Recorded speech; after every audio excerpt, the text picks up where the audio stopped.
The mind is like an iceberg. It floats with 1/7 of its bulk above water. One day, in retrospect, the years of struggle will strike you as the most beautiful. The voice of the intellect is a soft one, but it does not rest until it has gained a hearing. Being entirely honest with oneself is a good exercise. The dream is the liberation of the spirit from the pressure of external nature, a detachment of the soul from the fetters of matter. Where it is, there shall ego be. A man who has been the indisputable favorite of his mother keeps for life the feeling of a conqueror. The goal of all life is death. Civilized society is perpetually menaced with disintegration through this primary hostility of men toward one another. Time spent with cats is never wasted. Sometimes a cigar is just a cigar.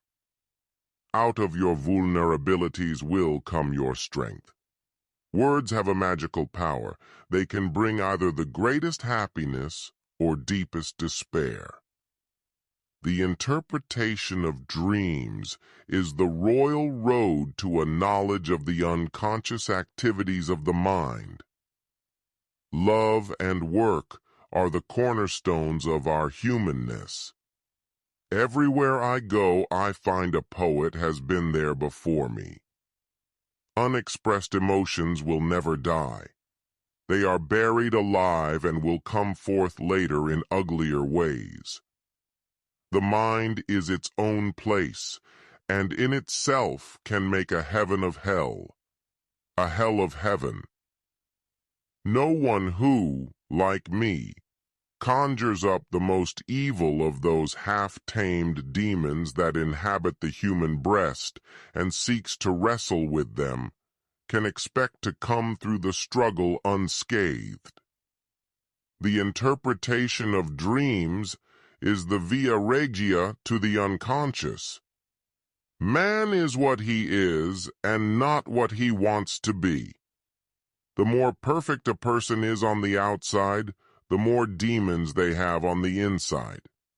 Neurosis is the inability to tolerate ambiguity. The ego is not master in its own house. The only thing that brings a mother undiluted satisfaction is her relation to a son. It causes her the greatest grief when she realizes that she cannot influence him.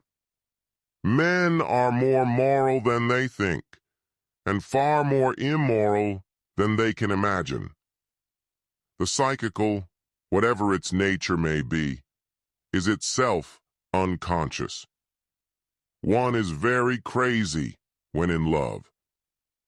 We are never so defenseless against suffering as when we love.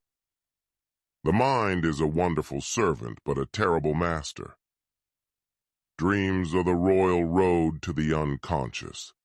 Conscious mind may be compared to a fountain playing in the sun and falling back into the great subterranean pool of subconscious from which it rises.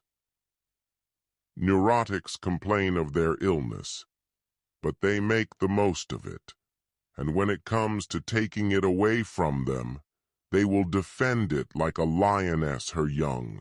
From error to error, one discovers the entire truth. Man's most disagreeable habits and idiosyncrasies, his deceit, his cowardice, his lack of reverence, are engendered by his incomplete adjustment to a complicated civilization. The madman is a dreamer awake. The first requisite of civilization is that of justice. It is impossible to escape the impression that people commonly use false standards of measurement, that they seek power, success, and wealth for themselves and admire them in others, and that they underestimate what is of true value in life. The narcissistic condition is close to the psychotic one. It is one step more removed from reality. Words have a magical power. They can bring either the greatest happiness or deepest despair. They can transfer knowledge from teacher to student. Words enable the orator to sway his audience and dictate its decisions. The only thing that matters in life is the pursuit of knowledge, and the pursuit of knowledge is the pursuit of truth. The behavior of a human being in sexual matters is often a prototype for the whole of his other modes of reaction in life. He does it with better grace, with more intelligence, with more reliability, and with more confidence than the layman. Where the questions of religion are concerned, people are guilty of every possible sort of dishonesty and intellectual misdemeanor. No one who has seen a baby sinking back, satiated from the breast and falling asleep with flushed cheeks and a blissful smile, can escape the reflection that this picture persists as a prototype of the expression of sexual satisfaction in later life. The great majority of people have a strong need for authority, which they can admire, to which they can submit, and which dominates and sometimes even ill-treats them. When a love relationship is at its height, there is no room left for any interest in the environment.